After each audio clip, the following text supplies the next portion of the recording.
बंद करो, बंद करो। जिंदाबाद, एकता यूनियन, जिंदाबाद, एकता यूनियन, जिंदाबाद। भारत माता की जय, भारत माता की जय। लड़ेंगे, लड़ेंगे, लड़ेंगे। हमारी मांगे पूरी करो, हमारी मांगे पूरी करो। भारत माता की जय। तो मोदी के पास 1 बीघा खेती है, 1 बीघा खेती है मोदी के पास। अरे पूरा देश उनका है, प्रधानमंत्री है। देश है लेकिन उनके पास खेती नहीं है। सरसों बोने के लिए भी खेती नहीं है મોદી સાહેબ કે પાસ। બાબત માટે અને અનલીગલી વસ્તુ છે। જ્યારે ઉપરના અધિકારી એવું કહે છે કે ગુજરાતની અંદર દારૂ બંધી છે તોય દારૂ મળે છે ને, તો બાઇક અનલીગલી છે એ બી ચાલશે। આવા જવાબ જ્યારે અમને મળતા હોય આ તો ઠીક છે, અમારા રિક્ષા ડ્રાઈવરોમાં એટલો એકતા નથી, નહીં તો આ વસ્તુ ચલાવી લેવામાં ના આવે। અને આનો અમે સખત જે છે એની સાથે લઈને અમે સખત વિરોધ તો કરતા જ આવ્યા છે અને કરતા રહીશું જ્યાં સુધી અમને ન્યાય નહીં મળે ત્યાં સુધી અમારી લડત ચાલુ રહેવાની છે। વડાપ્રધાન નરેન્દ્ર મોદીને એવું લાગે છે કે તમે લોકો કરોડપતિ છો એટલે એ વારંવાર કહે છે સોનું ઓછું ખરીદો, તમે પેટ્રોલ ડીઝલ ઓછું વાપરો, એવું બધું કહે છે અને તમે આવેદન પત્ર આપવા આવ્યો છો અહીંયા। નરેન્દ્ર મોદી સાહેબ ત્યાં બેઠા છે, દિલ્હીમાં બેઠા છે। અહીંયા રિક્ષા ડ્રાઈવરોની નાની પબ્લિકની શું તકલીફો છે એ સાહેબને ખબર નથી। જ્યારે આપણે અહીંના નીચેના સરકારી માણસો, સરકારને બધાને ખબર છે કે શું તકલીફો છે। ભૂપેન્દ્રભાઈને ખબર હશે, બધાને ખબર છે, હર્ષભાઈને ખબર હશે, બધાને ખબર છે કે નાના માણસોને શું તકલીફ છે। તમે તો પંચાલ છો, આપણે જગદીશભાઈ બી પંચાલ છે, તમે જાતિ બંધુ છો, વાત નથી કરતા કે સરકાર કોઈ આમાં જાતિ બંધુ કોઈ વાત તો નથી। રાજકારણ આગળ બધું જ નકામું છે। રાજકારણની અંદર કોણ માં ને કોણ બાપ ને કોણ ભાઈ કશું જ લાગુ પડતું નથી। ખાલી રાજકારણ ને રાજનીતિ દેખાય છે। રાજનેતાઓને પોતાનો સ્વાર્થ જ જોઈએ, એમનો સ્વાર્થ પતી જાય એટલે તું કોણ ને હું કોણ। વિઝ્યુઅલ લઈ લો, લાવ વિઝ્યુઅલ લઈ લો, ચલો। एकता यूनियन, जिंदाबाद, एकता यूनियन, टू व्हीलर बंद करो, टू व्हीलर बंद करो। हमारी मांगे पूरी करो, हमारी मांगे पूरी करो। सीएनजी भाव बंद करो। भारत माता की जय, भारत माता की जय। हमारी मांगे पूरी करो, हमारी मांगे पूरी करो।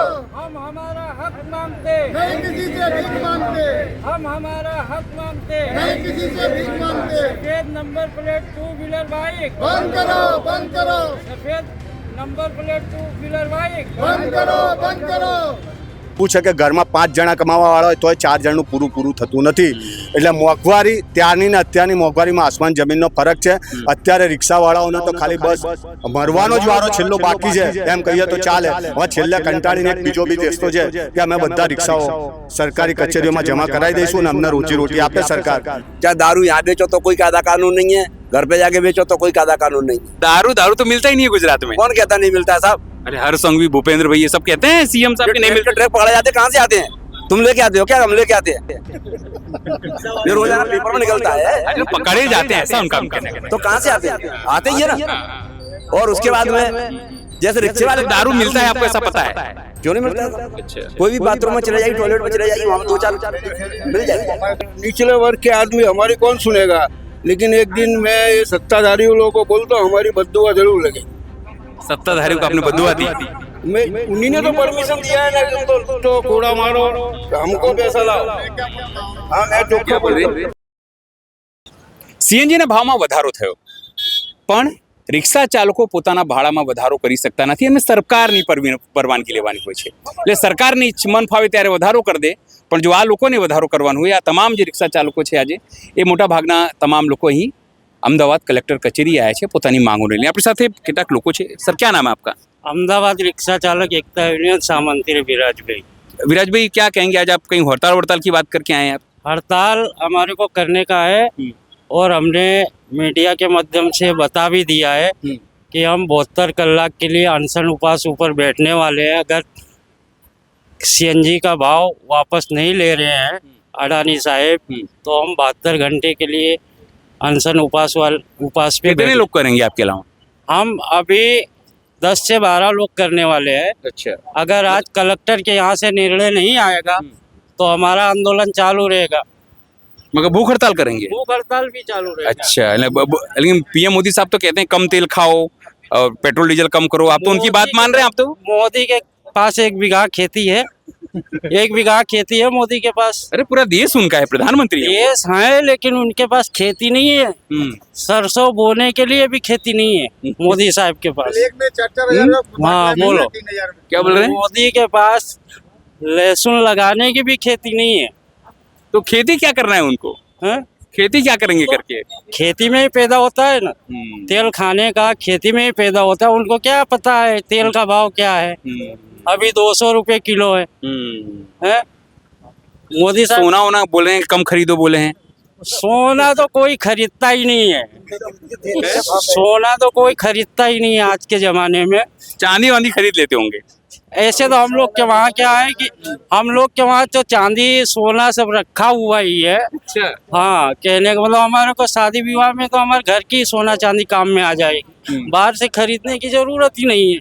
खरीदेंगे तो ये बड़े लोग खरीदेंगे, नेता लोग खरीदेंगे, मंत्री लोग खरीदेंगे, हम लोग थोड़ी खरीदेंगे। गरीब आदमी के वहाँ तो एक शादी करो तो उसके वहाँ तो चांदी सोना रखा ही रहता है, दूसरी शादी कर सकता है लेकिन मतलब एक ही सोने चांदी से सब निपटा देता है वो। निपटा लेता है। इसका उसको, उसका उसको लेके है ना, निपटा लेता है थोड़ा थोड़ा बराबर। बाकी ये बड़े लोग खरीदते। लेकिन ये बात नक्की इस बार आप लोग भूख हड़ताल करेंगे? मैंने दे दिया है, मीडिया के माध्यम से दे दिया। अगर हमारी मांग पूरी नहीं होगी तो हम 72 घंटा के लिए उपवास पे बैठे और कई बार भी बैठ चुके हैं। कुछ होता नहीं है। कई बार भी बैठ चुके हैं। 1-2 रुपए घटाते हैं फिर बाद में बढ़ा देते हैं। માંગણી અમારી 3 પ્રકારની છે। ખાસ કરીને પહેલી માંગણી તો અમારા સીએનજી ગેસનો ભાવ વધારો પાછો લેવામાં આવે। પહેલા ₹1.50 વધ્યા, અત્યારે ₹2.25 વધ્યા। તો આ અસહ્ય ભાવ વધારો થઈ ગયો છે। 86 રૂપિયા જે પેટ્રોલના સમકક્ષ થઈ ગયા છે। ખાલી સીએનજી થી રિક્ષા નથી ચાલતી, એની જોડે જોડે ઓઇલનો પણ ઉપયોગ કરે છે। તો બંનેના ભાવ સેમ થઈ ગયા। તો હવે રિક્ષા ડ્રાઈવરે વિચારવાનું છે કે પેટ્રોલથી રિક્ષા ચલાવી છે કે સીએનજી થી ચલાવી છે। તો આ ભાવ વધારો પાછો ખેંચવામાં આવે। અને છેલ્લા 3 વર્ષથી 1 પણ રૂપિયાનો વધારો રિક્ષા ડ્રાઈવરના ભાડામાં કરવામાં નથી આવ્યો, તો એ કરવામાં આવે। બીજી માંગણી છે એક સફેદ નંબર પ્લેટ ઉપર જે 2 વ્હીલર ચાલી રહ્યા છે પેસેન્જરની અંદર, જે અનલીગલી છે, ગેરકાયદેસર છે, તેને તાત્કાલિક ધોરણે બંધ કરવામાં આવે। એ માંગણી અમે છેલ્લા 3 વર્ષથી કરીએ છીએ, તો એ હજુ કરવામાં નથી આવી। તો એ માંગણીને સ્વીકારી અને બંધ કરવામાં આવે તો જ રિક્ષા ચાલકોને ખાસ કરીને ફાયદો નફો થાય અને બેનિફિટ મળે। કારણ કે હાલમાં દરેક પ્રકારની મોંઘવારી વધી છે। પેટ્રોલ ડીઝલ તો ઠીક છે, પણ દૂધ શાકભાજી બધાના ભાવ વધ્યા છે।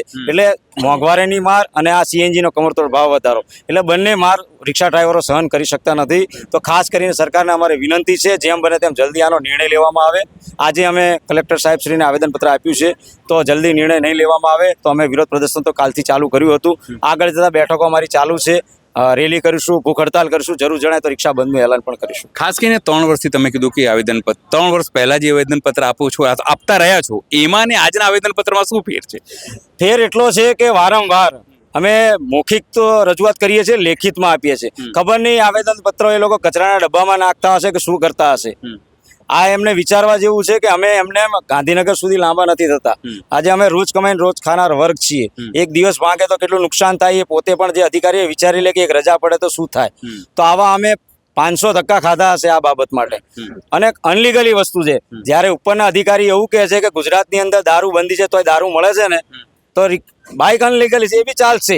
આવા જવાબ જ્યારે અમને મળતા હોય, આ તો ઠીક છે, અમારા રિક્ષા ડ્રાઈવરોમાં એટલો સંપ એકતા નથી, નહીં તો આ વસ્તુ ચલાવી લેવામાં ના આવે। અને આનો અમે સખત જે છે એની સાથે લઈને અમે સખત વિરોધ તો કરતા જ આવ્યા છીએ અને કરતા રહીશું। જ્યાં સુધી અમને ન્યાય નહીં મળે ત્યાં સુધી અમારી લડત ચાલુ રહેવાની છે। કેવી રીતે લડત? એમણે કીધું કે ચાલુ રહેશે, અને એમને એક સારું ઉદાહરણ આપ્યું કે અધિકારી એવું કીધું કે દારૂ બેન છે પણ ચાલુ છે, એવી રીતે જેમ વ્હાઇટ નંબરવાળા પ્લેટ ચાલુ રહેશે। આવા ઉદાહરણોથી શું ફેર પડશે તમને? હવે શું? હવે આવા ઉદાહરણ જ્યારે મળતા હોય સરકારી કચેરીથી તો સરકાર ભ્રષ્ટ જ કહેવાય। કેમ કે આવા અધિકારી જવાબ આપે તો આ બહુ નુકસાનદાયક છે। કેમ કે આવા જવાબ મળવાથી જે સામે ગયા હોય આવેદનપત્ર લઈને એ બહુ દુઃખી થઈને પાછો આવે। તો અમારી એ જ માંગણી છે કે જે સરકારી કચેરીમાં જાય તો એમને માન સન્માનથી બેહાડવું જોઈએ અને કાયદેસર વાતચીત કરવું જોઈએ અને તાત્કાલિક એમને બોલાવવું જોઈએ અંદર। કેમ કે રિક્ષા ચાલક અહીંથી ગયા હોય ત્યાં તો એમનો આખો દિવસ બગાડીને ગાંધીનગર ગયા હોય, એમનું ટાઈમ બગાડવામાં આવે છે અને નુકસાન બી થાય છે। ત્યાં જાય તો એમની આખી હાજરી જાય છે આખા દિવસની, તો પાછા વળીને આવે તો એમના ઘર સંસાર કઈ રીતે ચાલશે? તે બધું સરકારી કચેરીમાં ધ્યાન રાખવું જોઈએ। પણ આ વખતે મક્કમ છો? હા આ વખતે તો અમે બાયો ચડાવી લીધી છે અચ્છા. આ વખતે તો પૂરું કરી પાડીશું એટલે આ ભાઈઓ તમે હા, ચડાઈને દેખાડો છો એમ? બિલકુલ બિલકુલ આ વખતે ચડાવી લીધું છે ભાઈ હવે આંદોલન અમારું હા. સક્સેસફુલ કરીને જ અમે બે જમીશું. શું કહેશો તમે? सर हमारी मांगनी यही है हाँ काफी टाइम से टू व्हीलर चल रही है व्हाइट व्हीलर तो परमिशन नहीं है पैसेंजर बैठाना ठीक है तो मेरा बोलने मत यही है कलेक्टर साहब से चाहे आरटीओ साहब से जो भी कायदा कानून उनको पर भी लाए थ्री व्हीलर को ऑटो रिक्शा वाले को ऊपर कितना कायदा कानून है यही बोलना चाहूंगा अब रॉन्ग में जाएंगे तब भी पकड़ के आपको बंद कर देंगे 283 कर देते जमा कर देते और टू व्हीलर का यूपी का नंबर है कहीं महाराष्ट्र का है कहीं इधर का है वो पूरे देश के यहाँ पे चलती है कोई गाड़ी नंबर प्लेट नहीं रहता है उनके ऊपर कोई कायदा कानून नहीं होता है हेलमेट भी नहीं रहता और रिक्शा के ऊपर गया पूरा कायदा कानून लग जाता है राउंड साइड गया तो पकड़ के 283 गाड़ी जमा उसके लिए जामीन लेके क्या नाम आपका? मेरा नाम है धर्मेंद्र गुप्ता धर्मेंद्र भाई, ऐसा नहीं लगता कि वो लोग एक अलग प्रकार का चश्मा पहनते होंगे जिसमें खाली रिक्शा दिखती होगी? मैंने सर अलग ऐसा है ना, चश्मा अलग पहनते होंगे? वो पब्लिक को थोड़ा सस्ता पड़ता है उसके वजह से हमारा जो भाव होता है नहीं, अधिकारियों को वो ऐसा चश्मा पहनते होंगे जिसमें खाली वो रिक्शा दिखती होगी ग्रीन और येलो वाली, हैं?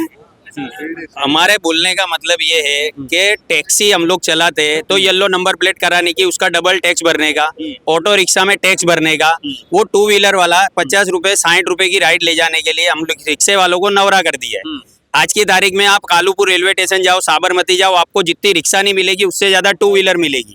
और मुंबई और बेंगलोर हर जगह टू व्हीलर बैन कर दिया है। आप कभी भी आप न्यूज वाले हो, आपको खुद को पता है कि आगे ये तो गुजरात में क्यों नहीं बैन कर रहे हैं भाई? यही तो हम आवेदन लेके आए हैं उनके पास में कि हमारा धंधा छिनवा रहा है, लोगों की गाड़ियों के हफ्ते चढ़ गए, लोगों के तकलीफ क्यों पड़ रही है, आज रिक्शे वाले यहाँ पे क्यों आए, इसीलिए आए हैं कि भाई उनका धंधा जो है ना वो बाइक वालों ने छीन लिया है। और ये सरकार है, अभी जो भी ऑफिस जा रहा है 8 घंटे की ड्यूटी करके वो 6 घंटे बाइक चला रहा है, तो उसके अंदर धंधा पीक आवर के, जैसे कि सुबह 7 बजे से 11 बजे तक हमारा धंधा रहता है, शाम को 5 बजे से रात को 9 बजे तक हमारा। अरे लेकिन अगर वो कमा रहे हैं तो आपको दिक्कत क्या है? दिक्कत ये नहीं है हमको कि भाई तुम कमाओ, मैं यूँ बोलता हूँ कि येलो नंबर प्लेट करो, हम तुम्हारा सपोर्ट करेंगे। येलो नंबर प्लेट करो, मुद्दे का बात ये क्या कायदे से करो? हाँ कायदे सर करो, हमको कोई प्रॉब्लम नहीं है। स्विगी जोमेटो चल रहा है, हमको कोई प्रॉब्लम है नहीं है। हम लोगों की मांगनी यही है कि भाई कोई भी ऑफिस से कोई भी चलता फिरता इंसान बाइक पे चले जा रहा है, ऑनलाइन हुआ और सीधा चले गया,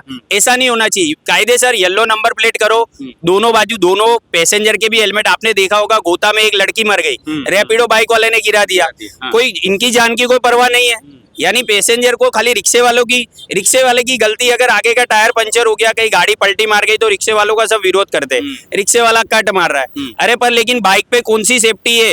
अरे मैं बोलता हूँ एक छोटा सा पत्थर आ गया, खड्डा आ गया तो बाइक गिरा और हैमरेज हो जाएगा, पर रिक्शे में इतना पैसेंजर को नुकसान नहीं होगा। हमारा तो यही कहना है कि भाई बेंगलोर और मुंबई में बंद हुई है, गुजरात में भी बंद होनी चाहिए, और अगर बंद नहीं कर सकते तो येलो नंबर प्लेट कर दो। ठीक है ठीक है। આપણે સાહેબ क्या નામ है સર? આપ શું નામ તમારું? મારું નામ ચંદ્રવર્ધન પંચાલ, કારોબારી સભ્ય. પંચાલ સાહેબ, ખાલી એટલું કહો, વડાપ્રધાન નરેન્દ્ર મોદીને એવું લાગે છે કે તમે લોકો કરોડપતિ છો એટલે એ વારંવાર કહે છે સોનું ઓછું ખરીદો, તમે પેટ્રોલ ડીઝલ ઓછું વાપરો, એવું બધું કહે છે, અને તમે આવેદન પત્ર આપવા આવ્યો છો અહીંયા? નરેન્દ્ર મોદી સાહેબ ત્યાં બેઠા છે, અચ્છા, દિલ્હીમાં બેઠા છે. અહીંયા રિક્ષા ડ્રાઈવરોની નાની પબ્લિકની શું તકલીફો છે એ સાહેબને ખબર નથી. જ્યારે આપણે અહીંના નીચેના સરકારી માણસો, સરકારને બધાને ખબર છે કે શું તકલીફો છે. ભૂપેન્દ્રભાઈને ખબર હશે, બધાને ખબર છે, હર્ષભાઈને ખબર હશે, બધાને ખબર છે કે નાના માણસોને શું તકલીફ છે. બરાબર છે. અત્યારે સુધી જે આ વાત થાય છે કે ટુ વ્હીલર, આ વ્હીલર, થ્રી વ્હીલર, કેન્દ્ર સરકારે એગ્રીગેટર્સ ગાઈડલાઇન્સ બહાર પાડી હતી. ત્યાંની અંદર એક ચોખ્ખી કલમ લખેલી હતી કે કેન્દ્ર સરકારે આ બહાર પાડ્યું છે, પરંતુ આ અમલ કરવો કે ના કરવો એ ગુજરાત રાજ્ય કે જે બી રાજ્ય છે એના હાથમાં છે. આ વસ્તુ માટે અમે કેટલી વખત સરકારમાં રજૂઆત કરી છે, કલેક્ટર કચેરીમાં રજૂઆત કરી છે, બધામાં રજૂઆત કરી છે, છતાં આનો કોઈ નિર્ણય આવતો નથી. બરાબર છે. રોજ મોંઘવારી વધતી જાય છે. મજાની વાત તો એ જ છે કે મોંઘવારી ખાલી સરકારી ઓફિસરોને અને મોટા મોટા માણસોને જ નડે છે. તમે જુઓ 8મું પગાર પંચ બેઠું, કેટલા રૂપિયા પગાર વધતા ગયો, છતાં હું એ નહીં કહું, છતાં સરકારી કર્મચારીઓની કામ ચોરી જુઓ અને એ લોકોના જે ભ્રષ્ટાચાર બહાર આવે છે એ બી તમે વિચાર કરો. એ બધું એમને નથી દેખાતું, ખાલી નાના માણસો જ દેખાય છે, રિક્ષા ડ્રાઈવરો જ દેખાય છે. અત્યાર સુધીમાં રિક્ષા ડ્રાઈવરો એટલા હેરાન થઈ ગયા છે કે ના પૂછો વાત. સાહેબ, તમારા માધ્યમથી એ જ કહેવા માગું છું કે જો સરકાર આ બધી વસ્તુ ઉપર ધ્યાન નહીં રાખે તો હવે સખતમાં સખત આંદોલન થશે. જરૂર પડે તો અમે રસ્તા ચક્કા જામ કરવાની બી કોશિશ કરીશું અને જ્યાંનું નિરાકરણ અમે રસ્તા ઉપર લાવવા માટે એમના મથામણ કરીશું. આ અમારો એક ચોખ્ખો સંદેશ છે. તમે તો પંચાલ છો, આપણે જગદીશભાઈ બી પંચાલ છે, તો અમે જાતિ બંધુ છો, વાત નથી કરતા કે સાહેબ સરકાર કોઈ આમાં જાતિ બંધુ કોઈ વાત તો નથી. રાજકારણ આગળ બધું જ નકામું છે. રાજકારણની અંદર કોણ માં ને કોણ બાપ ને કોણ ભાઈ કશું જ લાગુ પડતું નથી. ખાલી રાજકારણ ને રાજનીતિ જ દેખાય છે. રાજનેતાઓને પોતાનો સ્વાર્થ જ જોઈએ. એમનો સ્વાર્થ પતી જાય એટલે હું કોણ ને હું કોણ, બસ આટલી જ વસ્તુ છે. બાકી પંચાલ સાહેબ એક સમય એવું હતું કે ફિલ્મ આવતી હતી હું તો અમદાવાદનો રિક્ષાવાળો 999 નંબરવાળો.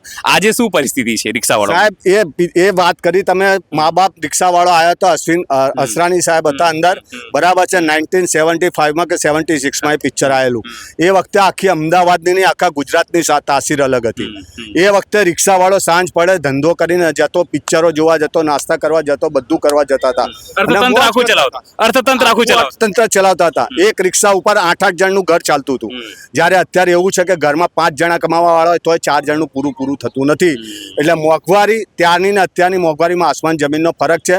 અત્યારે રિક્ષાવાળાઓને તો ખાલી બસ મરવાનો જ વારો છેલ્લો બાકી છે એમ કહીએ તો ચાલે. હવે છેલ્લે કંટાળીને એક બીજો બી રસ્તો છે કે અમે બધા રિક્ષાઓ સરકારી કચેરીઓમાં જમા કરાવી દઈશું ને અમને રોજી આપે સરકાર. એ જ અમારી ઈચ્છા બસ. अपने से बीजा पर सज्जन थे, आप पीछे से बोल रहे थे, क्या बोल रहे थे पीछे से आप?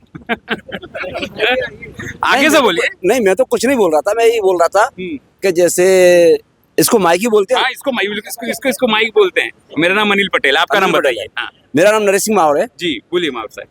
आपका नाम यहाँ पे भी अनिल पटेल है और वहाँ पे बोलूँ तो क्या नाम होगा? वहाँ पे भी अनिल पटेल होगा. गांधीनगर पे वहाँ पे भी अनिल पटेल होगा. अनिल पटेल. आपका भी नाम वहाँ पे वही होगा, गांधीनगर में भी होगा, और आप यूपी में हो तो वहाँ पे भी वही होगा. वही होगा ना. बिल्कुल. तो सीएनजी एक ही होती है क्या अलग अलग होती है? एक ही होगी. तो कंपनी ऐसा हो सकता है, कंपनी अलग हो सकती, ब्रांड अलग हो सकता है. अडानी की महंगी क्यों है और साबरमती सस्ती क्यों है? कम से कम 3 रुपए का डिफरेंस है.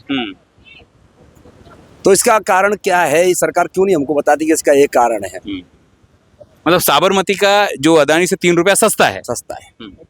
3 रुपया पूछते नहीं है इनसे, सीएम से या ये लोग से या कलेक्टर से, भाई ऐसा क्यों है? नहीं, कोई बताता ही नहीं हमको. तो अच्छा, आवेदन देते हैं, पड़ा रहता है, 2-4 महीने के बाद फिर आ जाते हैं, फिर चला जाते हैं. ऐसा ही होता है. रिक्शे वालों के ऊपर पेरेंटी है, रिक्शे वालों के ऊपर पासिंग की पेरेंटी है, रिक्शे वालों के ऊपर 188 183 है न, और रिक्शे वालों के लिए सब कुछ कायदे कानून लागू है. बाइक से 2 व्हीलर से चाहे पब्लिक मर जावे कोई कायदा कानून नहीं है.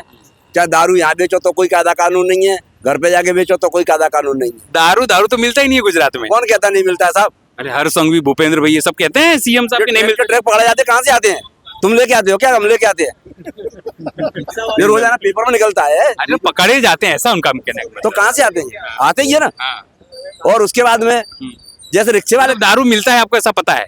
क्यों नहीं मिलता है? अच्छा, कोई भी बाथरूम में चले जाइए, टॉयलेट में चले जाइए, वहाँ पे 2-4 मिल जाएगी. हाँ, कहीं पे भी चले जाइए. हाँ, कहीं पे भी. मतलब जैसा उन्होंने बताया था कि उदाहरण में कि भाई दारू बंद है फिर भी चालू, वैसा आपके जैसे वाहन सब बंद है वैसे भी, मतलब व्हाइट प्लेट वाले वैसे भी सब चालू है. सरकार तो ऐसे जवाब देती है आपको? नहीं, कोई जवाब नहीं दे सरकार हमको. कोई जवाब नहीं दिया है. और मैं तो ये कहता हूँ कि 188 जो रिक्शे वालों के ऊपर लगती है, तो जो पीली प्लेट रिक्शे की है वही पीली प्लेट 4 व्हीलर की भी है, वही पीली प्लेट लग्जरियों की है, बस की भी है. लग्जरी बस नो एंट्री में घूमती है, कोई दिक्कत नहीं है. और उनके ऊपर कोई 188 कोई 183 कलम नहीं लगती है, सिर्फ रिक्शे वाले के ऊपर ही लगती है. एक्चुअली मैं आपसे एक मित्र से ही पूछ रहा था कि क्या सरकारी अधिकारी या पुलिस वाले या ट्रैफिक वही एक चश्मा खास पहनते हैं क्या, जिसमें खाली वो पीली और वो ग्रीन कलर की रिक्शा दिखे, ऐसा कुछ है क्या उनके पास? हाँ, ऐसा है ना. अच्छा, ऐसा है. आइए आगे. विटामिन डी मिलता है उनको. अच्छा, विटामिन डी. कौन सा विटामिन डी? विटामिन डी अब आप समझ जाओ ना, मैं बोलूंगा. विटामिन डी की विटामिन एम. एक बात सुनो, मैं सुबह एक राइड लेके आया तो आया जब 8 किलोमीटर बताया, मैंने गूगल पे सर्च किया तो वो 11 किलोमीटर है. 3 किलोमीटर का मेरे को पैसा कम लिया. और 10 गूगल भी मेरे को बना रहा है क्या आप लोगों को? हाँ, गूगल मैप नहीं, उबेर कंपनी वाले. उबेर कंपनी वाले. अच्छा, उसी के ऐप में 11 रुपया किलोमीटर बताया हुआ. 3 किलोमीटर का वो कम पैसा दिया. और दूसरी बात 10 रुपया किलोमीटर इसकी राइड पड़ती है, 5 रुपया किलोमीटर वो है. तो सरकार से मेरी विनती है कि ये गाड़ी लूट चला रहे हैं ओला उबेर रैपिडो वाले. हम तो निचले वर्ग के आदमी, हमारी कौन सुनेगा. लेकिन एक दिन मैं ये सत्ताधारी लोगों को बोलता हूँ, हमारी बद्दुआ जरूर लगेगी. सत्ताधारियों को आपने बद्दुआ दी. मैं उन्हीं ने तो परमिशन दिया है ना कि तुम तो लूटो कूड़ा मारो, हमको पैसा लाओ। हाँ मैं चौखा क्या बोल रहे? बोल रहा हूँ। रिक्शे के नंबर के प्लेट को नींबू का मिर्ची भी लगा दो उसके ऊपर 283 हो जाता है। नींबू मिर्ची लगाने पर लगाने 283 हो जाता है। हाँ गाड़ी जमा कर लेते हैं, उसके बाद 2 जामीन लेके आओ। तो मेरा बोलना था 2 व्हीलर तो ऑनलाइन चलने का तो नंबर प्लेट भी नहीं रहता है, व्हाइट प्लेट तो परमिशन नहीं भाड़ा चलाने का। तो मेरा बोलना तो यही है कि 2 व्हीलर बंद करो, चलाना तो पीली प्लेट चलाओ करके, टैक्सी पैसेंजर चलाओ। नहीं करेंगे तो हम लोग पे व्हाइट प्लेट करके चलाएंगे रिक्शे में। कब से? देखते हैं, हमारा आंदोलन चालू ही है। हम भी तो पीली प्लेट नहीं का व्हाइट प्लेट लगा के चलाएंगे, कोई को कायदा कानून तो है नहीं।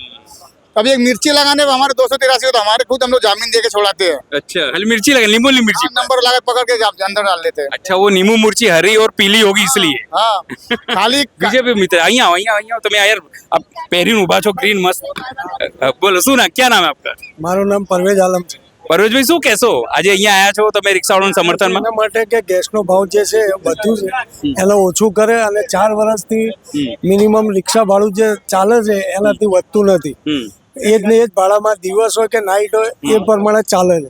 એટલે રિક્ષાવાળાની કોઈ સુનવાઈ થતી નહીં ને રિક્ષાવાળાને બધા ઓળખાણ આલે છે કે હું કલેક્ટર કચેરીમાં છું, હાઈકોર્ટમાં છું, આમ છું, મારે ડિસ્કાઉન્ટ ચાલે.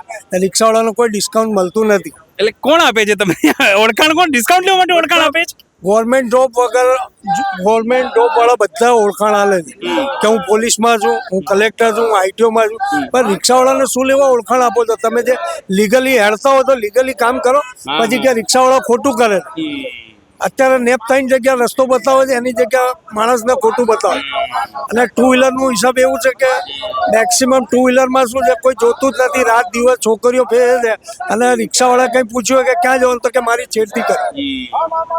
એના માટે રિક્ષાવાળા બધી જગ્યા બદનામ કરે છે, આ ખોટું છે. હવે પરોજભાઈ હવે શું થશે? હવે શું કરશો? અહીંયા આયા છો આપણે એટલા માટે આવ્યા છે કે જે અમારા એકદમ યુનિયનના જે લીડર છે જે માંગે છે અમારી એ પૂરી કરો, બીજું કોઈ અમે રિક્વેસ્ટ કરીએ. બિલકુલ સ્વાભાવિક છે કે જે રીતે અહીંયા રિક્ષા ચાલકો છે પોતાની માંગને લઈને વાત કરે છે, કેટલાક તો એવું પણ કહે છે કે હાય લાગશે સત્તા પક્ષને. સત્તા પક્ષમાં કોણ છે નામ લેવાની આપણને જરૂર નથી, બધાને ખબર છે. એ અચર અવિનાશી લોકો છે, જે અજન્મા અવિનાશી લોકો, તમામ લોકો અત્યારે સત્તા પક્ષમાં છે. તમને મને સલાહ આપશે, સુફિયાની સલાહ કે કરકસર કરવાની, પણ આ રિક્ષા ચાલકોની વાત જે છે તે કોઈ સાંભળવા તૈયાર નથી. ને એટલા માટે તેઓ હવે ભૂખ હડતાલ, ચક્કાજામની પણ ચીમકી આપી રહ્યા છે. સહયોગી નિરાલી મહેરિયા સાથે અનિલ પટેલ, અમદાવાદ.